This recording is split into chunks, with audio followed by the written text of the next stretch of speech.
Welcome to Kansas Ag Report. I'm Ken Rogers. On the show this week, Tiffany Turner with John Deere stops by, and we celebrate 100 years of John Deere tractors. Also, South Dakota farmer Lewis Bainbridge is by as we talk about the things going on with the United Soybean Board. Also, we'll have updates from the Kansas Soybean Commission, Kansas Department of Agriculture, Kansas Livestock Association, and Paragon Ag Advisors. Stay with us. We'll be right back. Closed captioning brought to you by The Soybean Checkoff. Progress powered by Kansas farmers. KansasSoybeans.org. Farm Bureau, a grassroots ag organization representing the state's farmers and ranchers since 1919. KFB.org. Kansas Wheat Commission, leaders in the adoption of profitable innovations for wheat. Online at kswheat.com. Kansas Livestock Association, supporting our members' business interests to meet consumers' demands. KLA.org.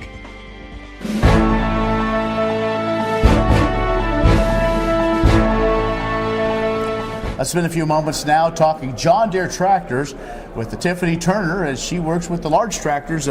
Tiffany, we're going to talk about some new things coming out, but it's a big year for John Deere.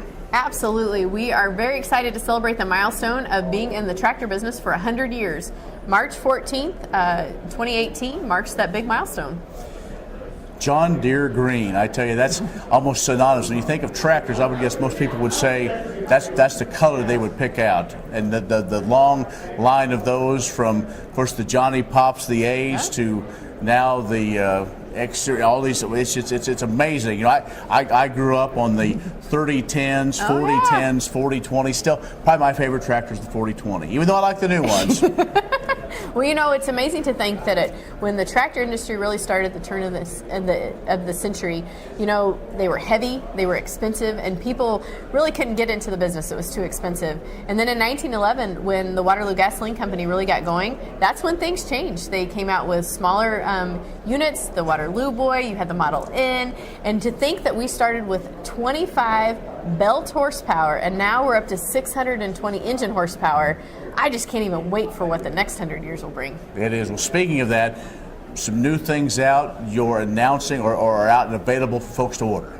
Yes, so this previous August at the Farm Progress Show, we were honored to launch our 9RX Narrow. And if you really think about this, completes our tractor portfolio. So, you know, one of the things we take a tremendous amount of pride at John Deere is innovation with our customers. They're our key partner. And if you think about the fact that not only if you're looking for a wheel machine, 2-track, 4-track, now if you want wide or narrow, we're able to meet that need. And with the 9RX Narrow, we can help those folks that are looking for that 18 to 24-inch track.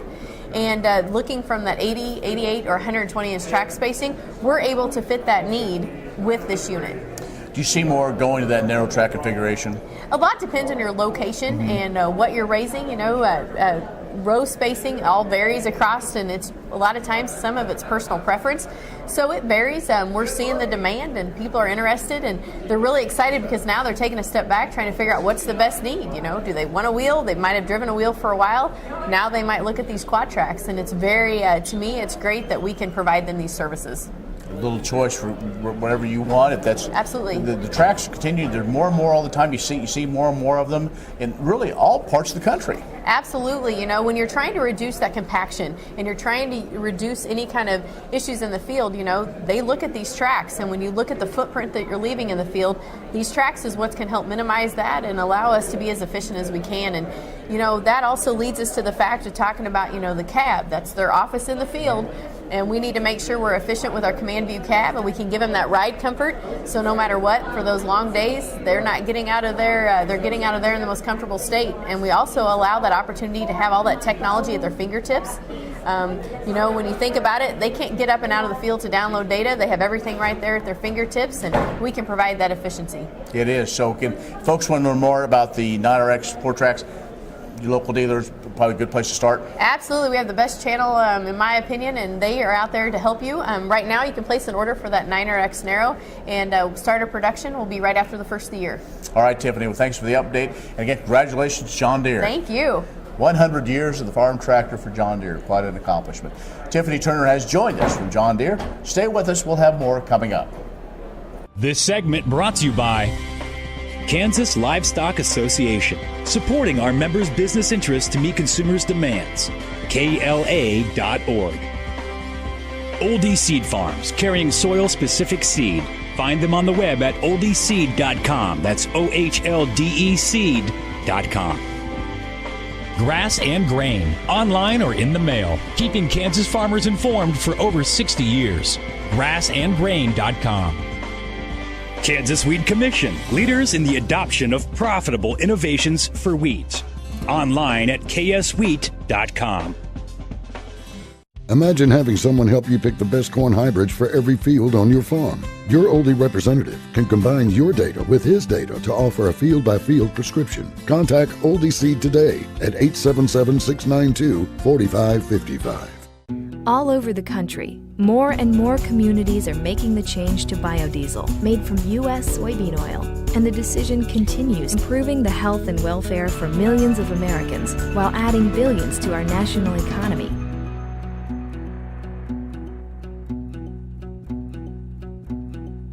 What does a brighter, more sustainable future look like in our cities and towns? And how do we get there? When New York needed an alternative fuel source to reduce carbon emissions, the city found what it needed in biodiesel, made from U.S. soybean oil.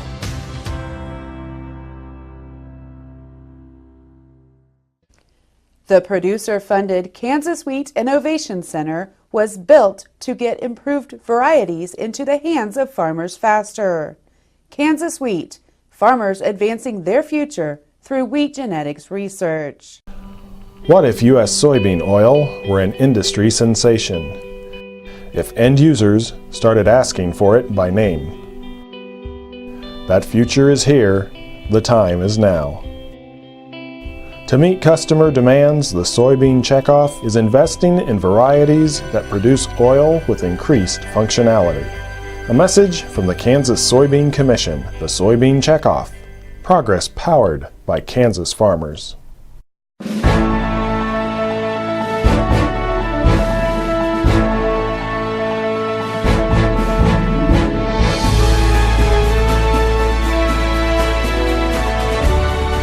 Well, we're joined now by Lewis Bainbridge, who is the vice chairman of the United Soybean Board. He's a farmer from South Dakota. And Lewis, we're going to spend a little bit of time with us right now talking about sustainability. And I think if any word over the last few years has tried to be defined, it's sustainability. And we could talk to everybody that we know, and we probably have a different definition. But what's that mean to you? For me, sustainability on our farm has a definite meaning.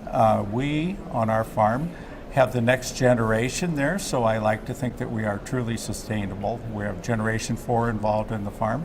But on our farm, some of the things that we do is we're long-term, hardcore no-till farmers. We haven't tilled the soil in over 25 years. We incorporate crop rotation into that. We utilize cover crops, and we also have livestock integrated into that. So we kind of have the full circle with Mother Nature. Talk about how those decisions were made to go down that path. Those decisions were made quite long ago by me. A number of them came about because they were. I have a true care for the earth. We've been conservation farmers for a long, long time, but some of it also came out of necessity. I like to preserve the moisture that we get because we're always moisture deficit. The other thing that I don't like to have a whole bunch of machinery that you don't need. So for me, no-till is very obvious that. And it also cuts way down on fuel consumption. So there was a whole array of reasons for doing that. So obviously one was financial, but also was for preservation for the next generation. Exactly. So where do you go from here? Just continue on, tweak it as you go? We absolutely do. We look at that as a continuous improvement, as a constant learning curve on what we do, because we don't have the recipe card complete yet for incorporating cover crops in the corn and as well as the beans. We're quite successful at the wheat. Let's talk a little bit about your role in USB and being a farmer leader and getting involved in the organization. What have some of the things you've been able to take from meetings and other exposures you've had and put in place on your farm? Well, one of the things that is a real joy for me is meeting farmers from all across the United States and getting to meet them and hearing their story, because a number of these folks are truly characters. All right. We're talking with Louis Bainbridge from the United Soybean Board. He's a farmer from South Dakota, the vice chair right now. And so we'll take a break and be back with more coming up. Stay with us.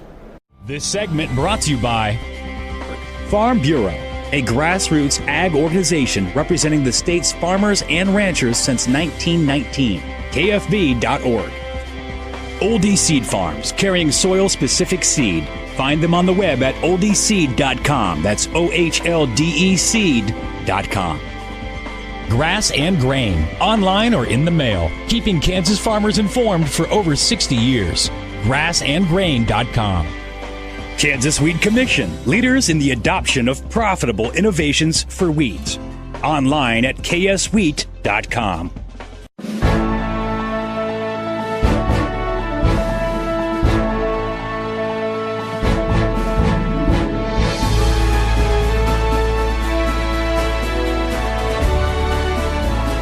Let's continue our conversation with Louis Bainbridge, who is the vice chairman of the United Soybean Board. He's a farmer from South Dakota, and USB has a number of different projects.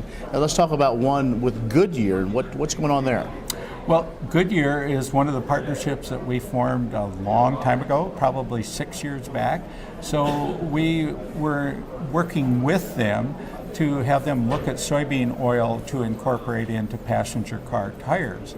So this is one of those things that did come to be. It just took a long time. All right. Let's talk about other things. As vice chair, you've probably gone through the chain of being chairman of different things, and so here you are, have gone through. So what's kind of the overall picture of the United Soybean Board as y'all move forward here? Well, we have exciting times coming up on the United Soybean Board. We have recently introduced our new CEO. Our long-term CEO, John Becker, is retired after 23 years of being at the helm. So we're about to enter a new era. So this is very, very exciting times for us. Well, you do a lot of communication with producers. You do a lot of things with new products. But really the bottom line is helping soybean producers' bottom line. That's absolutely right. What we do, we try to analyze that because we truly want to have all of our soybean farmers to be profitable. Talk about the relationship with the state affiliates. I mean, everybody kind of works together, and the United Soybean Board, the makeup is working farmers. It's not just a hand-picked group. These are ones that are elected or appointed, and then the president makes those appointments. So, I mean, it's a process, and it's really kind of the cream of the crop, don't you think? You know, you guys that get these appointments. Hopefully. Yes, there is a process for that, and you do have to be supported by your state. You have to be appointed by your state, so and then approved by the Secretary of Agriculture. So it is definitely a process, and we like to think we have a good working relationship with our states because it does take a team. All right. Well, Louis, again, appreciate the update. Thanks for all you do and taking time to be one of those farmer leaders. We appreciate it. Thank you for what you do. We appreciate that also. Louis Bainbridge from South Dakota. He is the vice chair of the United Soybean Board. He's joined us. Stay with us. We'll have more coming up. I will take action against herbicide-resistant weeds. I will know my weeds, and I will stop them before they go to seed. I will do whatever it takes to give my crops the upper hand, and I will use multiple herbicide sites of action because every action counts. I will take action, this time for all time. Kansas Farm Bureau, the voice of agriculture, represents grassroots agriculture. The state's largest and most powerful farm organization stands up for its members through leadership development, agriculture education, legal defense, environmental advocacy, farm safety, and risk management. Members also enjoy money-saving benefits. To join our organization today or to learn more, go to www.kfb.org or find us on Facebook and Twitter. The producer-funded Kansas Wheat Innovation Center was built to get improved varieties into the hands of farmers faster. Kansas Wheat, farmers advancing their future through wheat genetics research. Spring is sprung, and Premier Farm and Home has what you need to keep your yard crabgrass free throughout the season. With a complete line of pre-emergents, you can stop crabgrass before it starts. Premier Farm and Home, 900 Southwest University Boulevard, or find them on the web at heycow.com.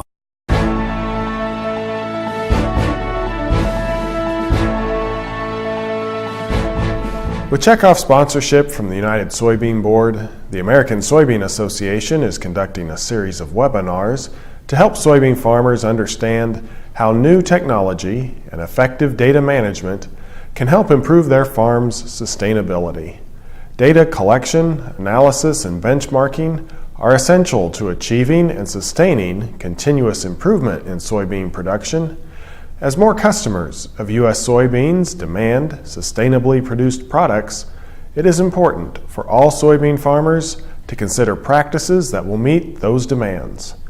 Effective use of new technology and on-farm data management can play key roles in sustainable production and demonstrate that sustainability to customers. The first webinar, titled Using Data to Benchmark Your Farming Operation, was February 19. It discussed the various tools and techniques required to establish a valid data benchmarking program. Using examples of data applications from farm research studies focused on soybeans, it showed how data can be used to gather knowledge to improve production and have a more sustainable farm. A recording of that webinar is available at soygrowers.com/webinars on the web. Information about future technology-focused webinars will be posted to that same page. Kansas has a history deeply rooted in farming and ranching, and that tradition lives strong today as agriculture remains the foundation of the Kansas economy and the Kansas spirit. Hi, I'm Robin Bloom, Education and Events Coordinator at the Kansas Department of Agriculture, and I am proud to be an advocate for the Kansas agriculture community. In honor of Kansas' largest industry, employer, and economic driver, the month of March has been proclaimed by Governor Jeff Colyer as Kansas Agriculture Month. In addition, Tuesday, March 20th has been declared Kansas Agriculture Day.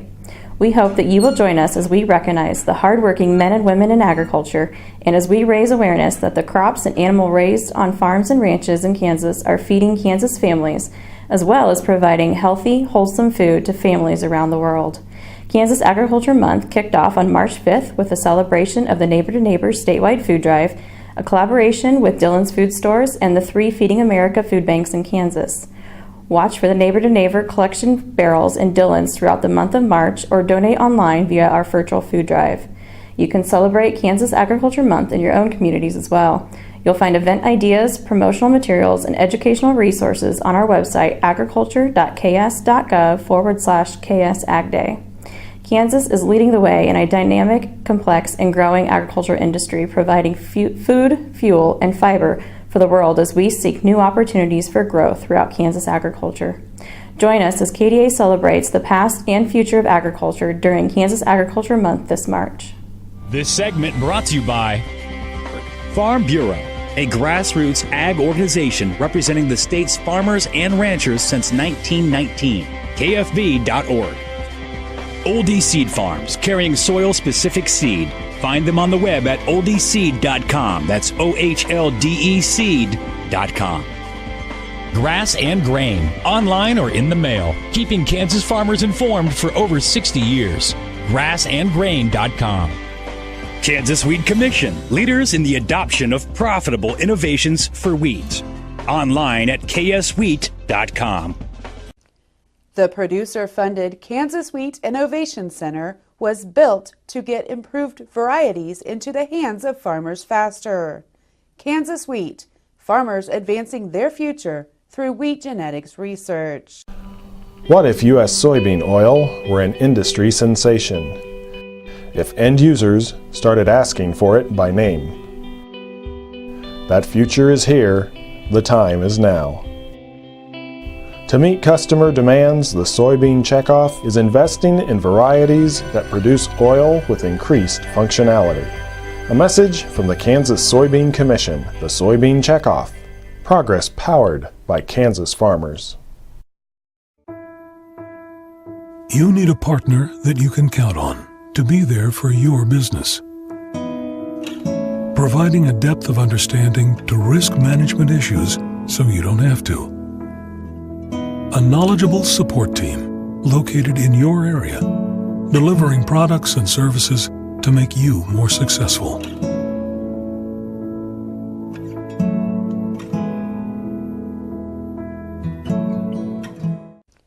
The producer-funded Kansas Wheat Innovation Center was built to get improved varieties into the hands of farmers faster.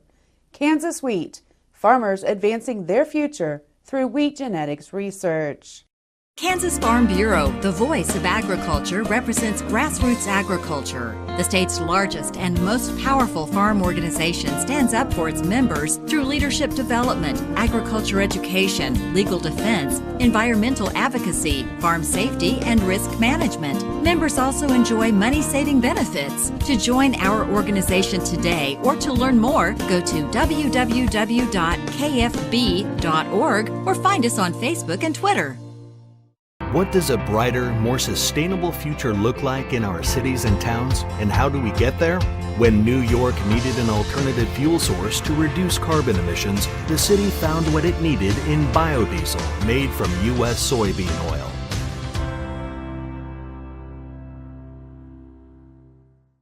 Imagine having someone help you pick the best corn hybrids for every field on your farm. Your Oldie representative can combine your data with his data to offer a field-by-field prescription. Contact Oldie Seed today at 877-692-4555.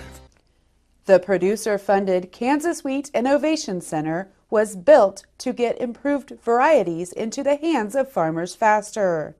Kansas Wheat, farmers advancing their future through wheat genetics research. Tools are available at ksfire.org and the Kansas Flint Hills Smoke Management page on Facebook to help make prescribed burning decisions that minimize smoke impact on urban areas. The success of this voluntary approach is important to preventing regulation of burning by the Environmental Protection Agency. Among key elements available for use are 2 forecast models on the website. The cumulative fire impact map predicts potential smoke contributions from each county to air quality in urban areas. The second model shows the direction and extent of the predicted smoke plume from a single burn based on variables provided by the user. An animated map displays smoke movement over the next 48 hours based on burn location, number of acres, and the estimated fuel load. Weather conditions also are provided to evaluate the safety and effectiveness of a planned burn. The website supports the Flint Hills Smoke Management Plan, which was developed in an attempt to balance the use of prescribed fire in the Flint Hills with the need for clean air in downwind communities. It does not include any provisions that restrict the burning of Flint Hills grasslands. Instead, the plan takes a voluntary approach toward improving air quality during the burn season. It gives land managers flexibility, but also puts the responsibility on him or her to make wise decisions. Good morning. I'm Darren Van Vactor with Paragon Ag. With baseball season just around the corner, I'm excited to watch the Royals. Their Keep the Line Moving slogan hits home for me, as your organization needs to keep moving. Why? Soybeans reach new high territory for old and new crop and are holding above $10. Corn has slowly ground to the highest levels in 6 months. Wheat has taken a step back but is still trying to hold support. We're participating in the weather market out of South America right now. There is uncertainty surrounding the planting ratio of corn and beans here at home. Wheat growing regions are concerned about the lack of moisture and impact of cold temps over the winter months. There's also a lot of information on the horizon. As wheat breaks dormancy, will the recent round of moisture be enough to pull the wheat through, or will winter kill concerns be confirmed? We'll see 2 different USDA reports, including the March 29th Prospective Plantings Report, followed by the April supply and demand. We'll also see if the drought index sprawls out of the southwest ahead of row crop planting, and have a better handle on South American weather and production. So your operation has to keep the line moving, finding ways to protect profitability. Don't get caught looking for that one pitch to hit the long ball. Take your cuts and put it in play. Small ball wins too. If you need help with the game plan, give us a call here at Paragon Ag, 888-452-8751. I'm Darren Van Vactor. Be safe and have a great week.